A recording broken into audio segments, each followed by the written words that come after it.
I like to invest in ETFs. You'll like to invest in ETFs. He, she, it likes to invest in ETFs. The issue is that ETFs are taxed with 25% capital gains tax here in Germany. Now that is much better than 45% income tax, but still too high if you ask me.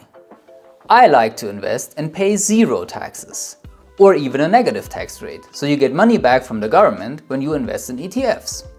How is that even possible?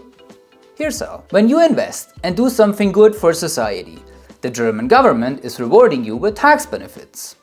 You can buy real estate as an investment and rent it out. You provide a home for somebody else, so you get tax benefits. When you invest in ETFs in your investment account, you're not really doing something good for society, do you? And you could cash out any day.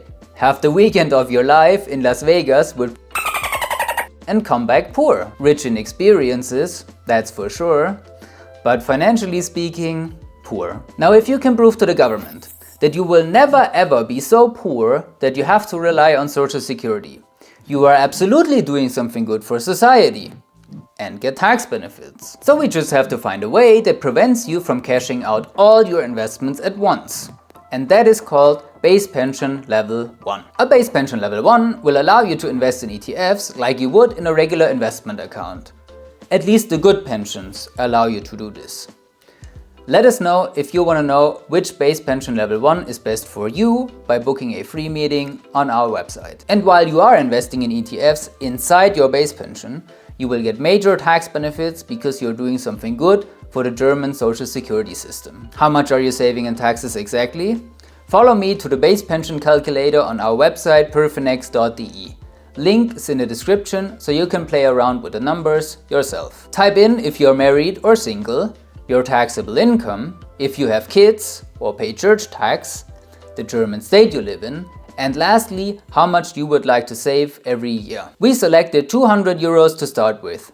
Remember that a base pension prevents you from cashing out your investments as a one-time sum, so never put all your savings in there. Click Calculate and see that you would get 912 euros back from your 2,400 euro savings when you file your tax declaration. From investing in ETFs in a base pension, you get 38% back from taxes, while everybody who invests in ETFs in an investment account pays 25% taxes. Let that sink in and reach out if you want to know which base pension is best for you.